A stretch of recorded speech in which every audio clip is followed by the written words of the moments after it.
Today I'm going to show you how I painted up the Grymwatch from the Warhammer Underworlds teams.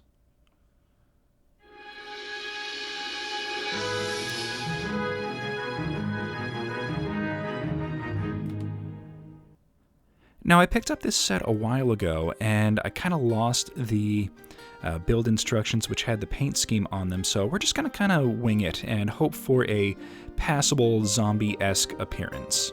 We're going to start things off with a all-over coat of Plague-Bearer flesh on all of the skin sections of the character.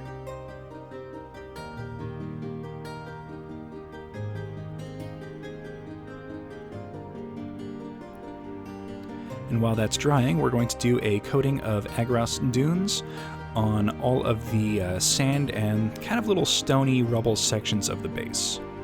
And then follow that up with some Black Templar to give a nice dark appearance for the stone slabs, and then also for the stone masonry work that he is standing on.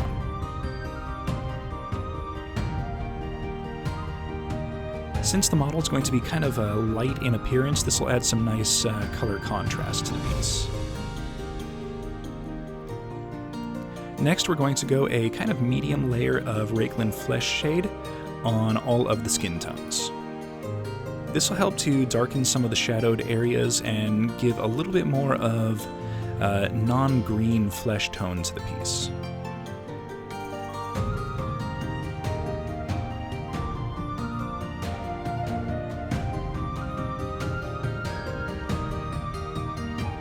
And then we're going to follow it up with a dry brush of Cadian flesh tone.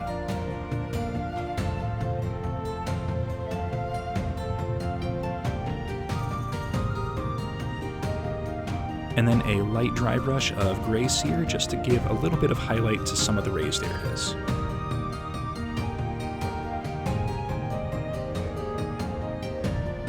Now, to add a little bit more of the zombie kind of flesh tones, we're going to do a very light layer of Plague-Bearer flesh.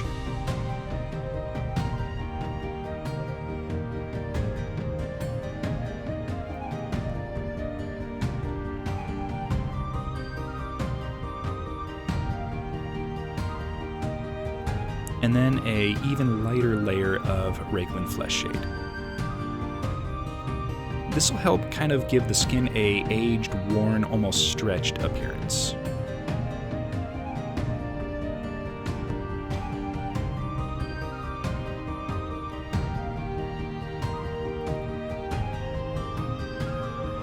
Now we're going to use some lead belcher to paint over all of the little metal hooks, rings, and the axe head on the weapon.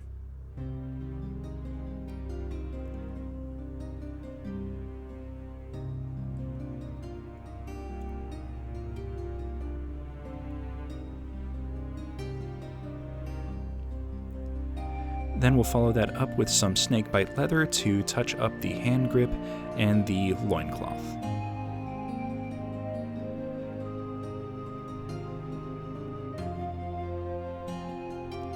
And once that's dry, we'll do a little bit of wild wood for the shaft of the weapon.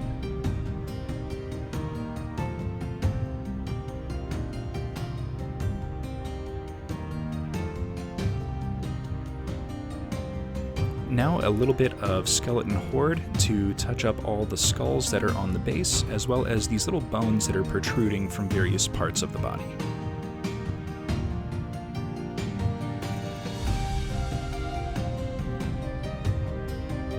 And then some Carroburg Crimson to do a little bit of touch up on the loincloth, and then we'll follow it up with some Agrax Earthshade to give the hair on the spine and the face a little bit of shadow and definition. And then a kind of medium to heavy coating of null oil across all of the sandy bits on the base. And a little bit of rattling grime on the axe head and all of the little metal bits protruding from the body.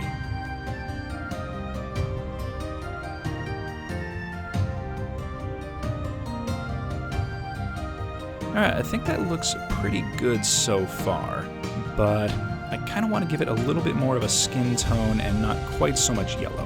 So we'll follow it up with a kind of light-ish overbrush of Cadian flesh tones just to give it a little bit more of a skin tone and less of a yellow appearance.